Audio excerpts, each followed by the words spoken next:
মিথ্যা মামলার ভুক্তভোগী। এই কারণে আজকে আমরা 13 জনের নাম উল্লেখ করে এবং 500 অজ্ঞাতনামা আসামি আমরা এটি উল্লেখ করে আজকে শাহবাগ থানায় মামলা দায়ের করেছি। ইতিমধ্যে ওসি সাহেব তিনি মামলা গ্রহণ করেছেন মর্মে আমাদেরকে জানিয়েছে। আপনারা মিডিয়ার ভাইরাও শুনেছেন। আমি যাদেরকে আসামি করেছি তাদের নামগুলো আপনাদেরকে শোনাই।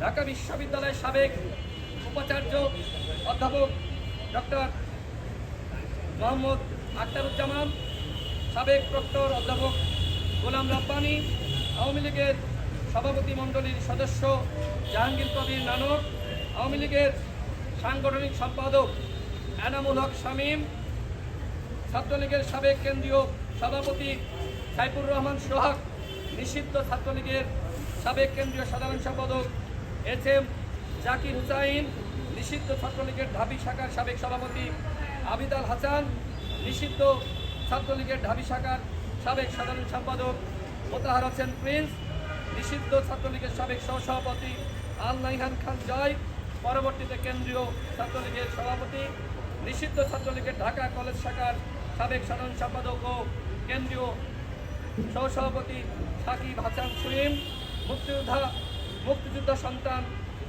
কমান্ডের কেন্দ্রীয় কমিটির সভাপতি মেহেদি হাসান, ঢাবি শিক্ষক সমিতির তৎকালীন সভাপতি অধ্যাপক মাকসুদ কামাল, পরবর্তীতে তিনি উপাচার্য হয়েছিলেন, ঢাবির সাবেক উপাচার্য মোহাম্মদ আব্দুল সামাদ প্রমুখ।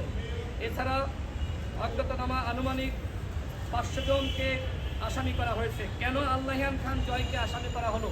এর উত্তর হলো, আমার বিরুদ্ধে সে বাদী হয়ে মিথ্যা মামলা করেছিল এবং ওই সময় ওই মামলার সাক্ষী ছিল ঢাকা কলেজ শাখার তৎকালীন সাধারণ সম্পাদক, পরবর্তীতে সহসভাপতি সাকিব হাসান সুইম এবং জাহাঙ্গীর কবির এবং এনামুল হক শামীম। যেহেতু ওই সময় ঢাকা বিশ্ববিদ্যালয়ে প্রবেশ করেছে, হামলা ভাঙচুরের সময় তারা ঢাকা বিশ্ববিদ্যালয়ে ষড়যন্ত্র করার জন্য এসেছিল এবং এই ষড়যন্ত্রের সাথে যুক্ত ছিল তৎকালীন উপাচার্য আখতারুজ্জামান এবং ডক্টর গোলাম রব্বানী এবং ওই সময়কার শিক্ষক সমিতির সভাপতি হিসেবে অধ্যাপক মাকসুদ কামাল এই ষড়যন্ত্রের সাথে লিপ্ত ছিল এবং সেই সময়কার ঢাকা বিশ্ববিদ্যালয়ের ছাত্রলীগের যারা ছিল তাদের নেতৃত্বেই আপনারা দেখেছেন যে একটি ভিডিও ভাইরাল হয়েছিল, যে ভিডিওটি 71 টেলিভিশন প্রকাশ করেছিল, পরবর্তীতে ডিলিট করে, যে পিছনে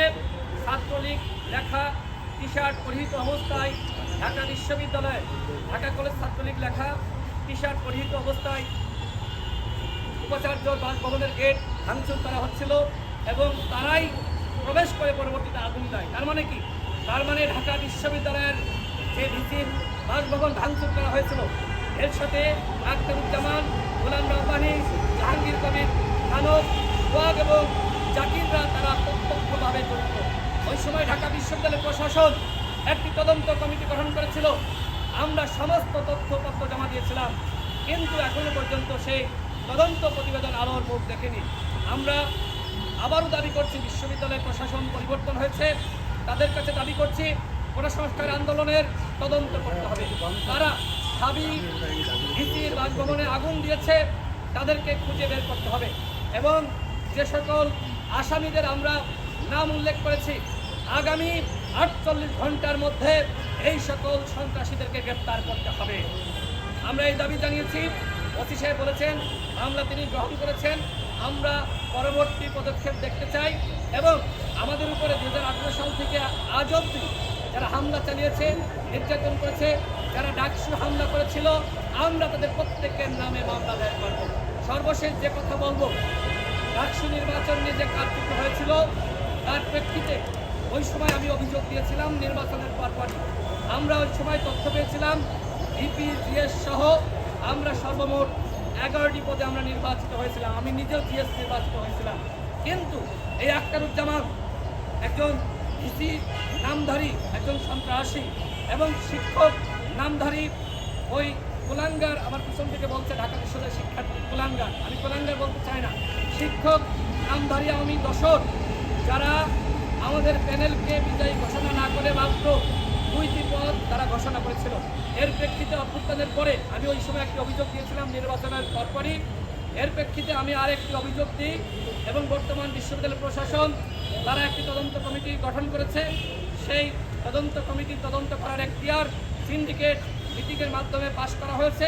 আজকে বিকাল 5টায় তদন্ত কমিটি আমাকে ডেকেছে এবং পরবর্তীতে ডাকসুতে যে হামলা করা হয়েছিল গোলাম রাব্বানীর নেতৃত্বে ছাত্রলীগের সেই সময়কার জিএস গোলাম রাব্বানী এবং ছাত্রলীগের সভাপতি ওই সময়কার ঢাবি শাখার সভাপতি সঞ্জিত এবং ঢাবি শাখার সাধারণ সম্পাদক সাদ্দামের নেতৃত্বে যে হামলা হয়েছিল সেই হামলার প্রেক্ষিতে আমার পাশে ঢাকা বিশ্ববিদ্যালয় ছাত্র অধিকার পরিষদের আমাদের সভাপতি সানাউল্লাহ রয়েছে, সে অভিযোগ দিয়েছিল।